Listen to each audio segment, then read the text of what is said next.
Good evening, Clarence Williams. This is another edition of the videos that I'm putting online showing you of the trip that Sister Clara and I took going into Europe 2023, getting pretty close to the end. This particular video here is going to show you the Battle of Waterloo and the second largest city in Belgium, Antwerp.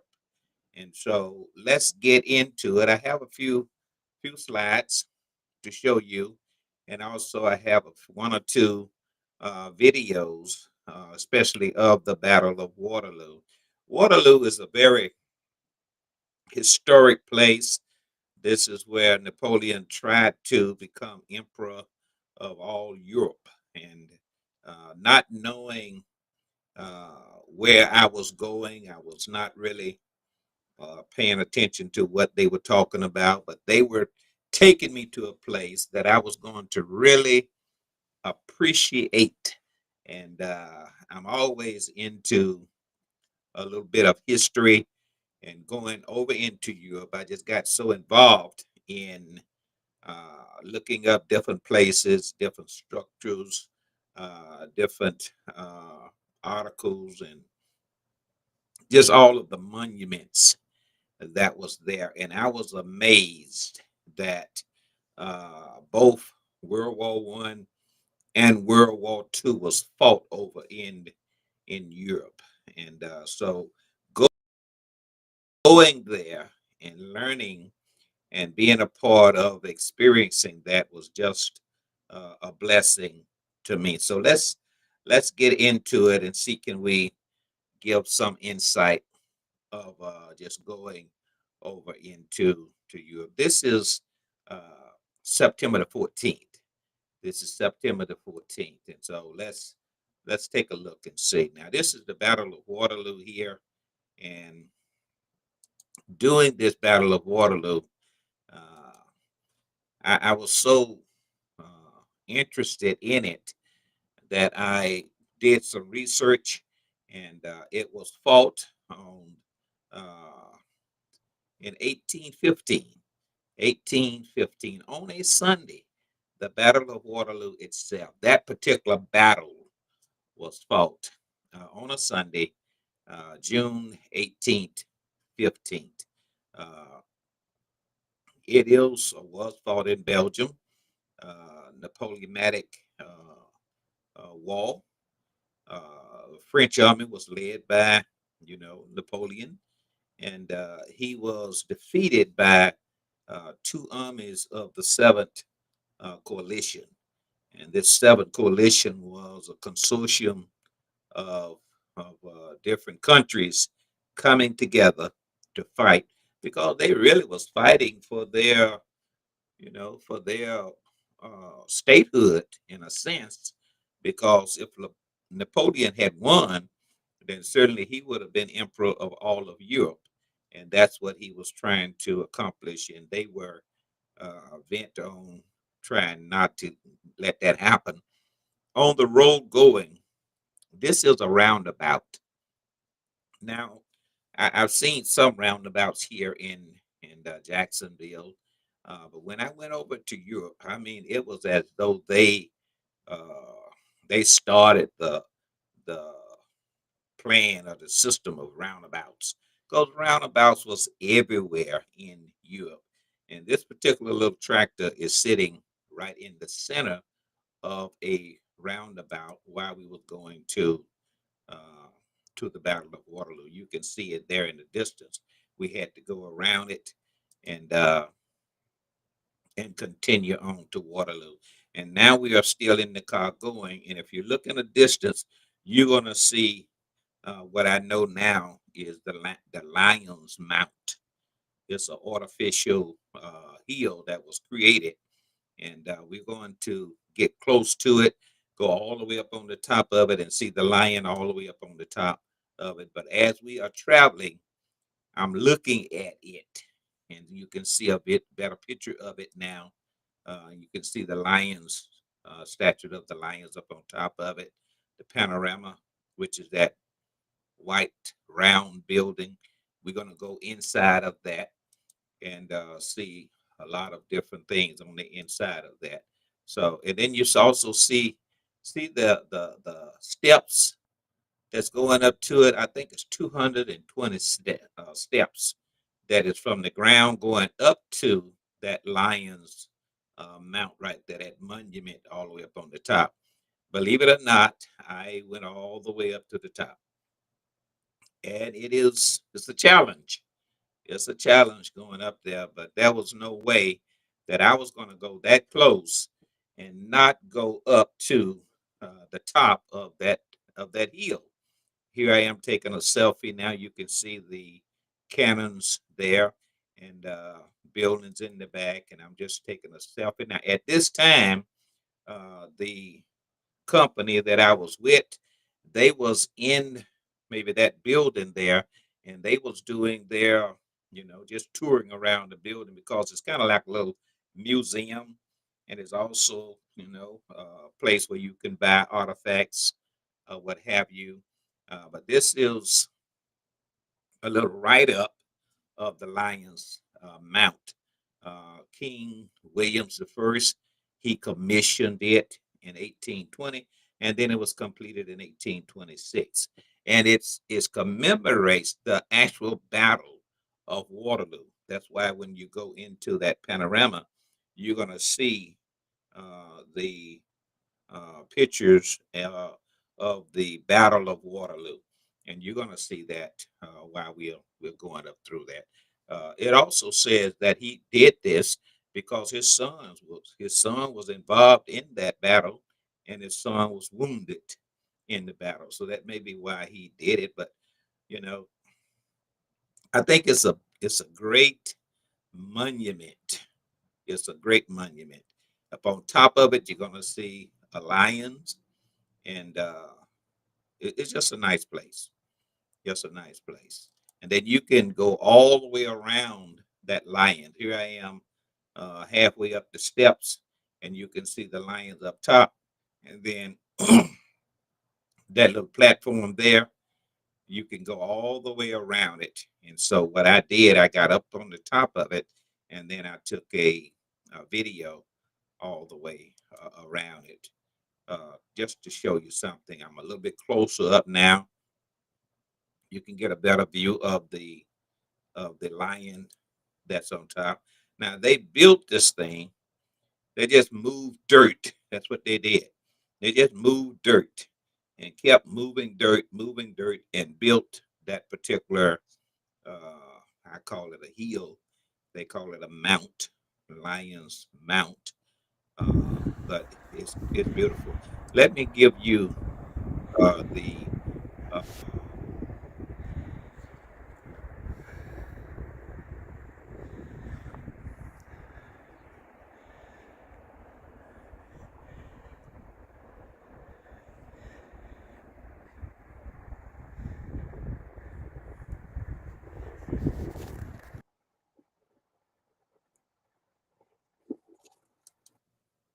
wasn't that something? Now I am up on top of this Lion's Mount, and I am just videoing, and you can see, all of the things that I can see as far as the eyes can see. You can see it, and that plot of land, that area, was the actual battle that was taking place some long time ago, and it's just amazing how men fight. They're gonna fight. They're going to fight for power. They're going to fight for uh, whatever they're fighting for. It's just a matter of trying to conquer something and conquer one another. But so many people lose their lives. Uh, Over 60 million, just giving you a little history, 60 million lost their lives in the Second World War. And it is said that over 7 million lost their lives in the First World War.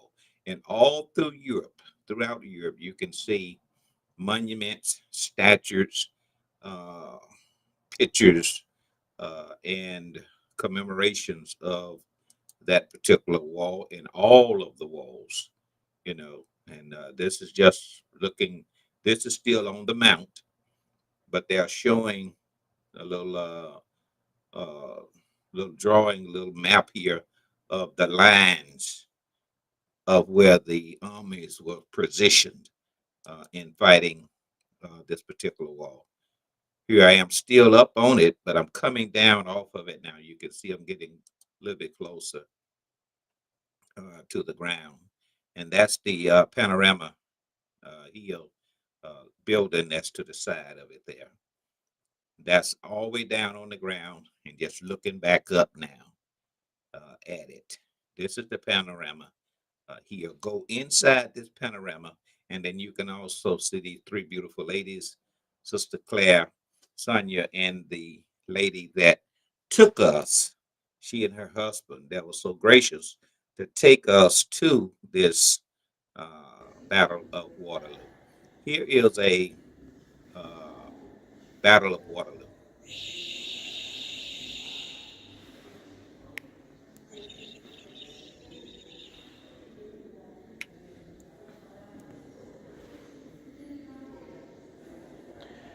This is the Battle of Waterloo, when Napoleon tried to conquer all of Europe and he was defeated.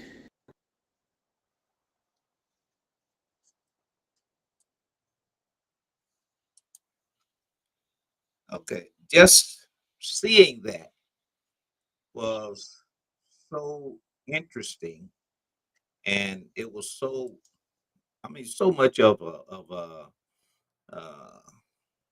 historic excitement to me. You know, it's all there.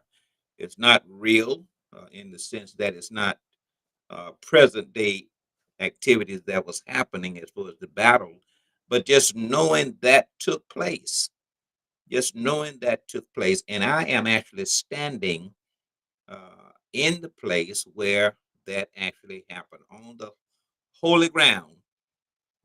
That all of that took place. So many people lost their lives during that particular time. Another picture of just when I'm in the panorama, just taking pictures of that particular battle. And you can actually see, you know, they did beautiful drawings commemorating that particular battle. But, you know, people actually fought and actually lost their their lives during that particular battle. Another picture of the hill. This is also inside, and you can also see another map showing the places, what have you. And I'm just walking around. I'm just taking pictures and being amazed, being thankful that I was able to go. This is the museum that we are in, that we go inside of. And this is also where you pay because it's not free. You have to go there and you pay, you know, and you go inside. And then you can go inside and then you can, you know, just browse around, or you can pay and go inside the panorama, and which leads you out into a court where you also go up that hill. So it's a lot.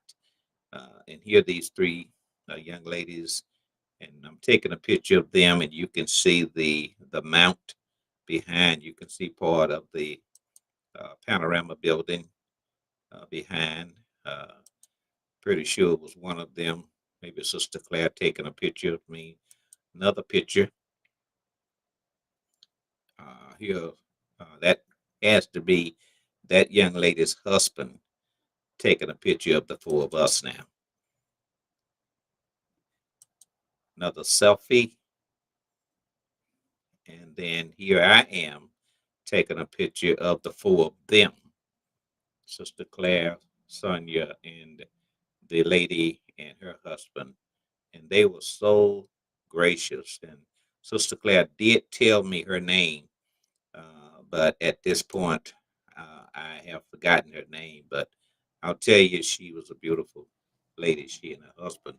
I looked up Napoleon Bonaparte, and it says one of history's greatest and most ambitious military leaders.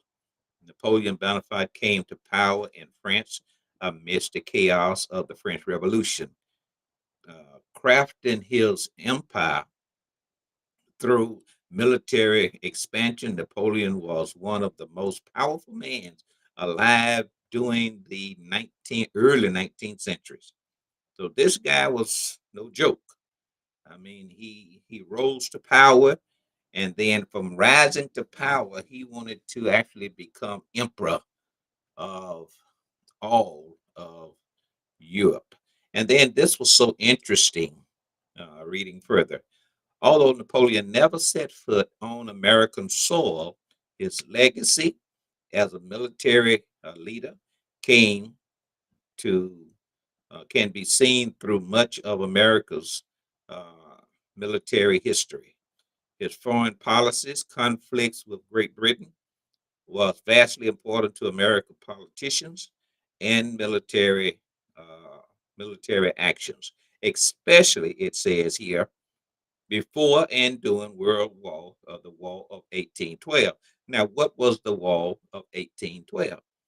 The War of 1812, we call it the War of American Independence. That was when the United States was fighting with Great Britain for independence, and we celebrate that every 4th of July. So the United States, used the strategies of Napoleon because Napoleon was fighting Great Britain as also when he was trying to become emperor. And so the United States used part of Napoleon's strategies to help them defeat Great Britain. That was something. That was amazing. And I guess, you do what you can uh, the win to win the war. The coalition mobilized and met Napoleon at Waterloo, which is where we were standing. Present day Belgium in 1815, British forces led by the Duke of Wellington. Now, when I was in, uh, what was I? Uh, I forget what town I was in. It may, no, it wasn't. It wasn't in Rome. It had to be maybe uh, in London. It may have been in London, and they had a statue, a monument to the Duke of Wellington, and it also said doing that under that statue when I was looking at it and reported on it in my London video that Williams Wellington Wellington was commander of the army that helped to defeat Napoleon. Now, this is way back when I first started. And now here I am seeing the other side of the conflict, which was Napoleon's side, not knowing that I was going to eventually get to the Battle of Waterloo. But I had already read about this particular guy. He and the Persian forces, they had 118,000 people, troops. And then Napoleon had 73,000. And it also told me also that Napoleon almost won that war with 73,000 against 118,000. He almost still won the war. But there was one little slip up that caused Wellington and his other commander to defeat Napoleon. So it just shows you that just wars. What would have happened if Hitler had won? What would have happened in America if Hillary Clinton had won? What would have happened even now in America if Kamala Harris had won? So change, or what would have happened in America if Donald Trump had won instead of Joe Biden? Things change based on a lot of war. A lot of war. What would have happened in World War II if the Japanese had not bombed Pearl Harbor? Would America still been reluctant to get involved into the war? Because it was said that that was what brought them into the World War II, because they was reluctant to get involved. So if the Japanese army has not bombed Pearl Harbor, what would have happened? So many things in history changes because of the outcome of wars. Here, these two beautiful young ladies standing at the a statue that is honoring Napoleon. This is the statue of Napoleon up on top of that. So here we are again, honoring Napoleon. Here I am trying to mimic Napoleon. He has his arm crossed and he's looking cross space, and I have my arms crossed, looking cross space. Uh, also, I did the same thing. I think that was in Rome with Caesar. Did the same thing at the statue of Caesar. I'm doing the same thing now with Napoleon, and just more pictures of it. This is the end of the Waterloo, but I'm also combining the trip to Antwerp. We came back from Waterloo, and then the next day, Sister Claire and I got on a train, and we went to Antwerp.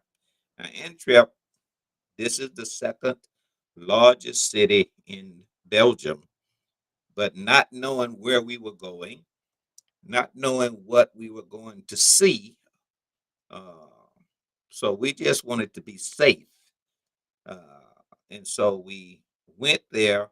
We got off the train in the train station, and then we only walked down one street, saw that place, took a little circle around, and came back up a jewelry store where we went in, and then came back out, got back on the train, and came back to Charleroi.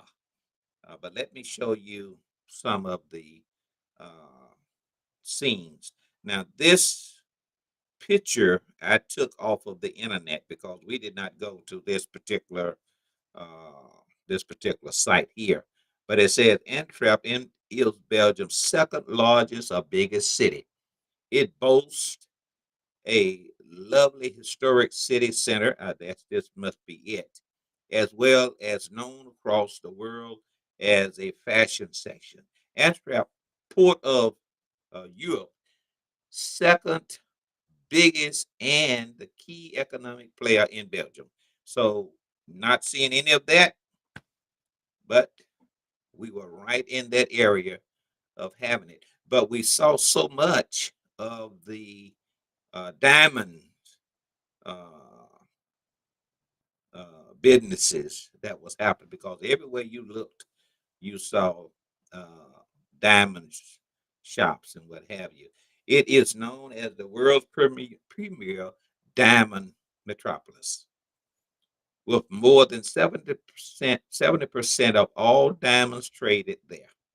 So we was right there, and when we went into that store, we did not know that we were standing right in the diamond market economy in the, in Belgium, but we were we were there. So this is the train station, and it's beautiful. It's beautiful, and we took a few pictures of it. Another train picture of the train station. Sister Claire took picture of the train station. Here I am, and then there's also a beautiful sculpture that is there. They're like a little bird, a little dove or something. But we decided to take our little pictures of that also. And then we went outside, just outside the train station, and here is a wheel. Reminds me of the wheel uh, that was in London. So this one is just there, and I'm pretty sure people are riding on it, the Ferris wheel. We did that, and then we turned and walked down the streets. And this is the street that we walked down, and we just walked down to the end, and there was some, uh, I would think, Chinese districts down there. We walked down, turn around, and we walked back up. And that was basically it. We did take a tour and go around the other way and go into a diamond store, a jewelry store. And then after we did that, we simply just got back on the train and we came back to Charleroi to Sonia's home where we were safe. Yeah. But that was it. Going to Waterloo, beautiful place, historic place. Going to Antwerp. We're pretty close to the end now. The next thing we're going to do is get back on the bus and go back to Paris. We're going to spend 3 days there in Paris, and then we're going to go back to London, and then Conrado is going to take us the next day to a World Museum. We're going to go in there. That's in London. And then we're going to come back, and the next day we're going to get back on the plane and come home. Beautiful. Had a great time. Thank you so much. Hope this has been something exciting for you. Go to the Battle of Waterloo. Go to Antwerp. Do a little bit more than we did there. Go to Belgium. Belgium is a beautiful place. So do that. I don't think I've showed you Brussels yet. I don't think I've showed you. I may have, but I don't think so. If not, I'm going to show you Brussels. That's what I'm going to show you next. Going to show you Brussels.